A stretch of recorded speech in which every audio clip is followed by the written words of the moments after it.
Let's solve first question. 2.4 gram of pure magnesium, atomic mass equal to 24, is dropped in 100 ml of 0.1 m HCl. Which of the following statement is wrong? आपसे ये पूछा गया है कि कौन सा statement wrong है. Condition आपको क्या दे रखी है, देखिएगा क्या गिवन है. गिवन दैट सबसे पहले आपको क्वेश्चन है, इसको एक्सप्लेन कर देता हूं. आपको गिवन है 2.5 ग्राम प्योर मैग्नीशियम है. मैग्नीशियम इसका मास आपको दे रखा है, कितना दे रखा है 2.4 ग्राम, और इसका एटॉमिक वेट कितना होता है 24. और इसको आपने ड्रॉप किया है, किसके अंदर डाला है 100 ml ऑफ 1 m HCl.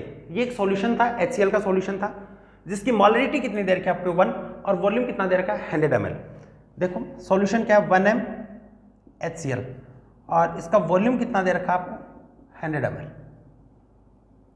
फिर आपसे पूछा गया कि कौन सा स्टेटमेंट करेक्ट रॉन्ग है. तो बेटा यहां पर आप देखिएगा HCl के अंदर मैग्नीशियम को ऐड किया आपने, तो देखो ये इक्वेशन बनती है. मैग्नीशियम HCl के अंदर ऐड करते हो तो यहाँ पे फॉर्मेशन होगा MgCl2 प्लस H2, इसका फॉर्मेशन होगा.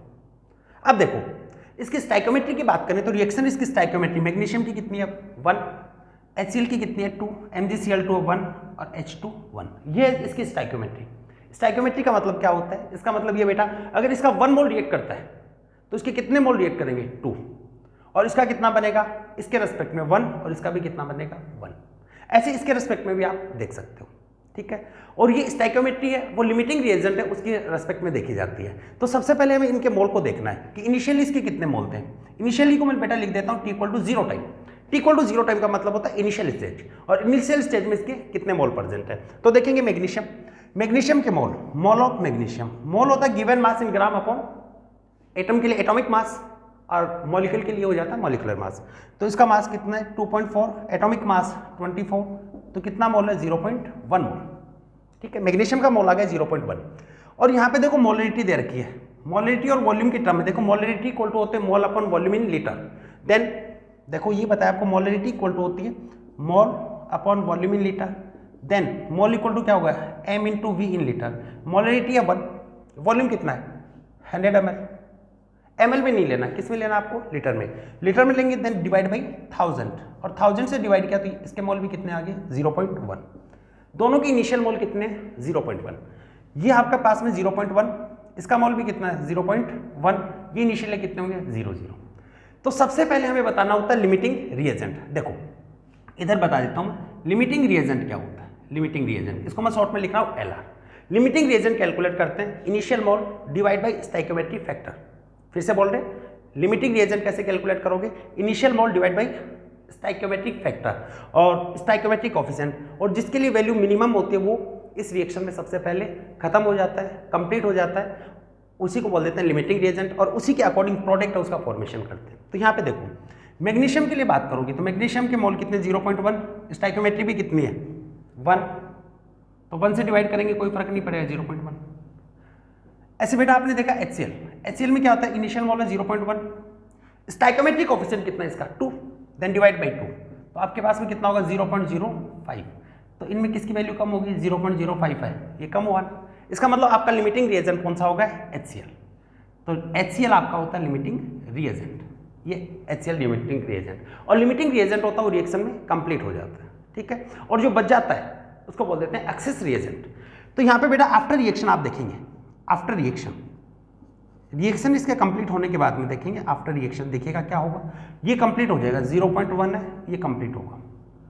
अब देखो इसकी स्टाइकोमेट्री इसके कंपैरिजन में हाफ है. इसका 2 मोल अगर रिएक्ट करता है तो इसका कितना मोल रिएक्ट करेगा 1, और इसका 0.1 रिएक्ट कर रहा है तो इसकी कंपैरिजन में इसका कितना करेगा हाफ. तो कितना हुआ 0.1 माइनस 0.1 डिवाइड बाई 2, यही तो ना. फिर से बता देते हैं इसकी स्टाइकोमेट्री 2 है, इसकी स्टाइकोमेट्री 1 है.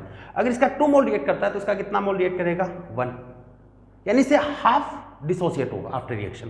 तो इसका 0.1 है तो इसका हाफ कितना होगा 0.1 डिवाइड बाई 2, तो कितना बच गया 0.1 माइनस 0.05, तो रिमेनिंग कितना होगा 0.05. ये लेफ्ट बिहाइंड आफ्टर रिएक्शन, ये कितना होगा 0.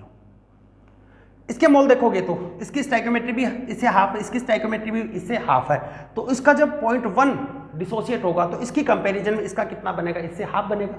तो यहाँ पे कितना बनेगा 0.05, और इसके भी कितने 0.05 मोल. ये मोल बनेंगे। ठीक है, अब देखो यहां पर अगर हाइड्रोजन, ये हाइड्रोजन गैस होती है, इसका वॉल्यूम अगर एसटीपी पे देखा जाए तो volume at STP, volume at STP, volume at STP, STP पे वॉल्यूम होता मोल इंटू 22.4 लीटर, ये होता है एसटीपी के ऊपर वॉल्यूम। और आपको मोल कितना दे रखा है 0.05, 22.4, इसको मल्टीप्लाई करोगे तो ये आपके पास में आएगा 1.12 लीटर। अब देखो ऑप्शन को चेक करते हैं और ये ध्यान में रखना आपसे कौन सा क्या पूछा है, wrong statement. First 1.12 litre of hydrogen is produce at STP, देखो वॉल्यूम एट एसटीपी, हाइड्रोजन का एसटीपी पे वॉल्यूम मोल इंटू 22.4 लीटर, मोल कितना है 0.05, आपके पास कितना आ गया 1.12, तो फर्स्ट वाला तो करेक्ट है। सेकंड देखो 0.01 mole of magnesium is left behind, क्या बोल रखा आपको 0.01 लास्ट में रह जाएगा, लेकिन आपने देखा आपके पास में लेफ्ट बिहाइंड कितना है 0.05, तो ये वाला आपका रॉन्ग स्टेटमेंट होगा। थर्ड को भी देख लेते हैं, HCl is the limiting reagent, और यहां से हमने देखे HCl है वही लिमिटिंग रिएजेंट होता है, क्योंकि इस रिएक्शन में सबसे पहले कौन कंज्यूम होगा HCl। I hope your answer is B.